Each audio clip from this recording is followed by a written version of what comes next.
자, 오늘 얘기는요. AI의 미래를 아예 뒤집어 버릴 수도 있는 차가운 혁명에 대한 겁니다. 지금까지 실리콘밸리가 뜨거운 열정, 말 그대로 칩에서 나오는 그 뜨거운 열기로 AI 제국을 만들었다면 이제 유럽이 영하 196도짜리 아주 차가운 카드를 꺼내들었거든요. 이 거대한 패권 전쟁, 지금부터 한번 제대로 들어가 보시죠. 와, 엔비디아의 전기 먹는 하마시다는 끝났다. 진짜 대단한 선언이죠. 이게 그냥 하는 말이 아니에요. 지금까지 AI 기술의 심장이나 다름없었던 이 반도체 칩, 이 판의 근본적인 규칙이 지금 바뀌고 있다는 아주 강력한 신호거든요. 아니 대체 뭐가 그 절대 강자 엔비디아를 위협한다는 걸까요? AI가 우리 세상을 바꾸고 있는 건 맞아요. 그런데 바로 그 엄청난 에너지 소비 때문에 AI 발전이 스스로 발목을 잡을 수도 있다는 거. 이게 지금 현실이 되고 있습니다.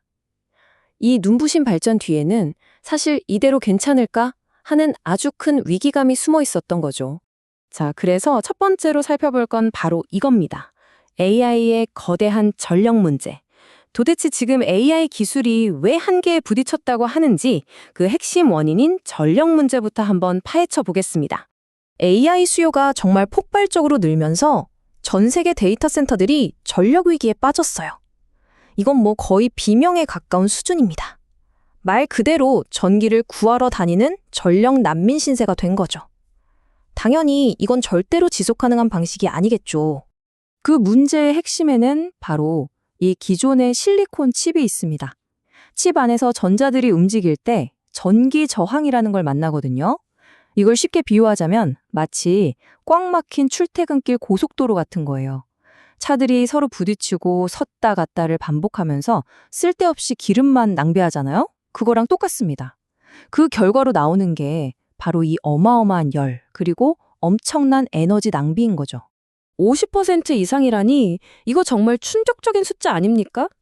데이터 센터가 내는 전기 요금의 절반 이상이 AI를 학습시키는 데 쓰이는 게 아니라는 거예요. 그냥 이 뜨거워진 칩을 시키는데 다 날아가고 있다는 얘기입니다. 배보다 배꼽이 더 큰 거죠. AI 연산보다 그걸 시키는데 돈을 더 쓴다니 이건 정말 비효율의 끝판왕이라고 할 수 있겠습니다. 자, 그럼 이 말도 안 되는 비효율을 해결할 방법은 없을까요? 있습니다. 아주 강력한 도전자가 나타났어요. 바로 유럽이 꺼내든 칼을 초전도체입니다. 아주 급진적이면서도 어떻게 보면 되게 우아한 해결책이죠. 이게 그냥 몇몇 과학자들이 이런 거 어때 하고 연구실에서 뚝딱 만든 게 아니에요. 유럽 대륙 전체가 AI의 미래를 걸고 국가 단위로 밀어붙이는 어마어마한 프로젝트입니다. 과연 이들이 그리고 있는 미래는 어떤 모습일지 한번 보시죠. 보시면 두 기술의 차이가 한눈에 들어오죠. 왼쪽의 실리콘 반도체는 어쩔 수 없이 전기 저항이 있고 그래서 열이 날 수밖에 없는 태생적 한계가 있어요. 근데 오른쪽 이 초전도 가속기는 그 문제를 그냥 원천적으로 없애버립니다.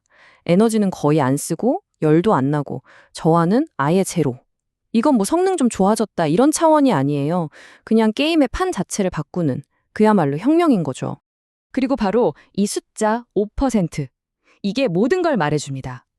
초전도체는요, 기존 칩이 100이라는 에너지를 쓸 때 단 5만 가지고도 똑같은 성능을 낼 수 있다는 겁니다.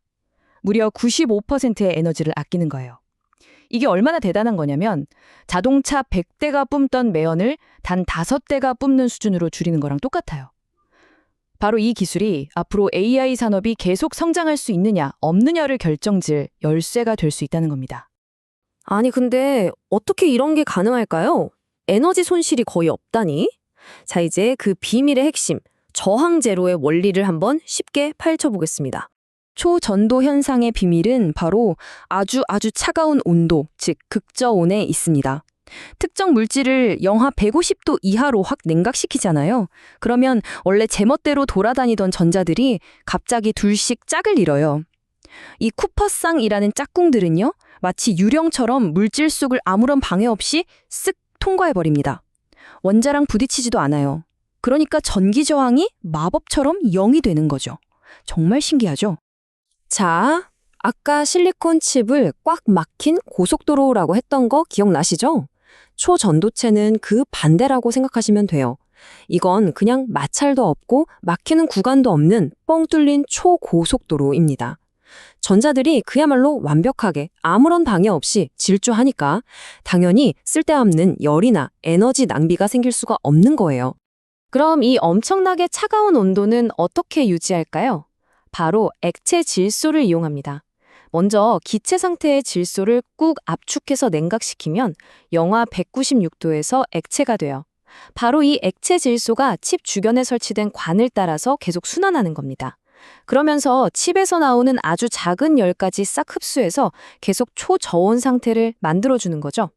이제 데이터 센터의 그 시끄러운 팬들은 사라지고 이 조용한 액체가 냉각을 전부 책임지게 되는 겁니다. 자, 그럼 이 기술이 들어오면 돈 문제는 어떻게 될까요? 이건 단순히 기술이 좋아지는 걸 넘어서요. 데이터 센터의 경제학, 그러니까 손익계산서 자체를 완전히 새로 쓰게 될 겁니다.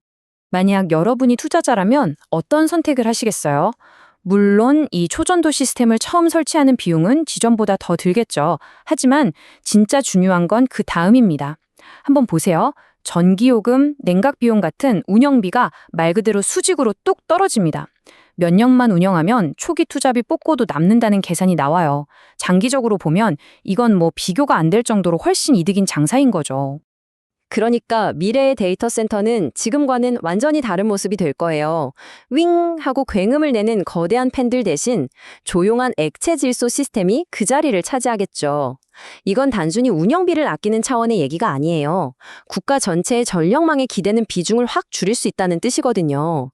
이게 바로 안정적인 AI 인프라를 위한 에너지 안보 확보, 바로 그 전략적 선택이 되는 겁니다. 자, 이제 이야기를 좀 더 크게 보겠습니다. 이 기술 경쟁이 단순히 한두 기업의 싸움이 아니라 전 세계 AI 패권 지도를 어떻게 새로 그리고 있는지 그 지정학적인 의미까지 한번 짚어보죠. 이 표를 보시면 미국과 유럽의 전략 차이가 명확하게 보입니다. 미국은 지금까지 잘해왔던 칩 설계, 제조 능력으로 계속 시장을 이끌어가려고 하죠. 그런데 유럽은 판을 바꾸려는 거예요. 기초과학을 무기로 에너지 효율이라는 아예 새로운 경쟁의 장을 열어버린 겁니다. 왜냐? 결국 미국의 반도체 기술에 끌려다니지 않고 AI 발전의 핵심을 유럽 스스로 쥐겠다는 거죠. 이게 바로 기술 주권 확보 전략입니다. 만약 이 유럽의 전략이 성공한다면 그 파급 효과는 정말 어마어마할 겁니다. 당장 AI 때문에 탄소 배출이 너무 많다는 걱정이 많았잖아요. 그런데 이 기술은 AI를 친환경 AI로 바꿔서 오히려 탄소 중립 목표에 기여하게 만들 수도 있어요. 그리고 당연히 엔비디아가 꽉 잡고 있던 시장도 흔들릴 수밖에 없겠죠. 무엇보다 유럽은 다른 누구에게도 의존하지 않는 독자적인 기술 생태계를 만들게 되는 거고요. 지금까지 AI 시대의 1막은 실리콘밸리의 뜨거운 열정이 섰다고 할 수 있습니다. 그렇다면 과연 AI 시대의 2막은 유럽의 이 차가운 이성이 새롭게 써내려가게 될까요? 이 흥미로운 질문을 마지막으로 남기면서 오늘 이야기는 여기서 마치겠습니다.